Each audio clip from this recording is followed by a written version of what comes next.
সঙ্গীত জগৎ সেখানেও কি সিন্ডিকেট রাজ? কারণ মমতা বন্দ্যোপাধ্যায়ের ঘনিষ্ঠ সঙ্গীত শিল্পী ইন্দ্রনীল সেন, তার বিরুদ্ধে উঠছে নানা অভিযোগ। তার বিরুদ্ধে কথা বললেই নাকি হুমকির ফোন আসতো, এমন অভিযোগও উঠছে। আর এই যাবতীয় অভিযোগ নিয়ে জনতার দরবার, রাজ্যের মুখ্যমন্ত্রীর জনতার দরবার, সেখানে পৌঁছে গেলেন সঙ্গীত শিল্পী ঋদ্ধি বন্দ্যোপাধ্যায়। মুখ্যমন্ত্রীর আশ্বাসে তিনি আশ্বস্ত হয়েছেন বলেও খবর পাওয়া যাচ্ছে।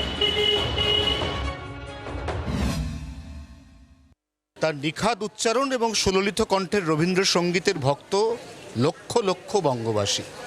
এহেন ঋদ্ধি বন্দ্যোপাধ্যায় এই মুহূর্তে ছুটে এসছেন মুখ্যমন্ত্রীর জনতার দরবারে। তৃণমূল আমলে মুখ খোলা হয়েছে, পশ্চিমবঙ্গ ছাড়া করব, কাজ তো পেতামই না। পরে ওই সময় কর্পোরেটে যে কাজগুলো করতাম তার মধ্যেও থাবা বসানো হয়েছিল। রাজ্যে পালাবদলের পর সঙ্গীত জগতেও শোনা যাচ্ছে ক্ষোভের সুর। তৃণমূল জামানায় প্রভাবশালী মন্ত্রী ও মমতা বন্দ্যোপাধ্যায় স্নেহধন্য ইন্দ্রনীল সেনের বিরুদ্ধে সরব হয়েছেন সঙ্গীত শিল্পী ঋদ্ধি বন্দ্যোপাধ্যায়। তার অভিযোগ, তৃণমূল সরকারের আমলে সরকারি সাংস্কৃতিক অনুষ্ঠানগুলোতে লবিবাজি ও কাটমানির সংস্কৃতি গড়ে উঠেছিল, যার নেপথ্যে ছিলেন তৎকালীন তথ্য ও সংস্কৃতি প্রতিমন্ত্রী ইন্দ্রনীল সেন। ঋদ্ধির দাবি, এই বিষয়ে প্রকাশ্যে মুখ খোলার পর থেকেই তিনি হুমকির ফোন পাচ্ছেন।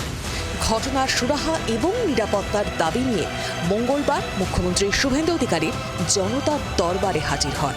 তৃণমূল আমলে মুখ খোলা হয়েছে, পশ্চিমবঙ্গ ছাড়া করব, কাজ তো পেতামই না। পরে ওই সময় কর্পোরেটে যে কাজগুলো করতাম তার মধ্যেও থাবা বসানো হয়েছিল। ভারতবর্ষে অন্য অন্য জায়গায় কাজ করেছি বা বিদেশে কাজ করেছি, নাহলে হয়তো সার্ভাইভ করতে পারতাম না, কারণ তাহলে হয়তো দেখা যেত আরেকটা আত্মহননের পথ। দোলা বন্দ্যোপাধ্যায় তার সঙ্গে রয়েছেন, তিনিও শিল্পী। উনি যেন এই দপ্তর কেন্দ্রিক আরও সংশ্লিষ্ট বিষয় নিয়ে ভাবেন এবং সঠিক তথ্য আধিকারিককে এখানে বসান।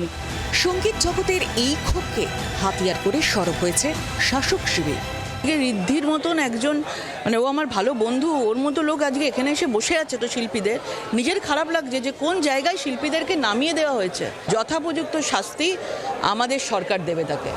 প্রত্যাশিতভাবে লবিবাজি ও কাটমানির অভিযোগ মানতে নারাজ ইন্দ্রনীল সেন। এদের দুজনের নাম্বারও আমার কাছে নেই।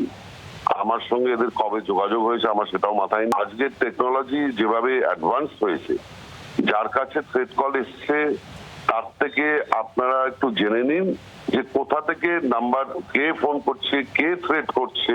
প্রশাসন যদি আমাকে দোষী সাব্যস্ত করতে পারে, প্রশাসন যা স্টেপ নেবে আমি মাথা পেতে নেব।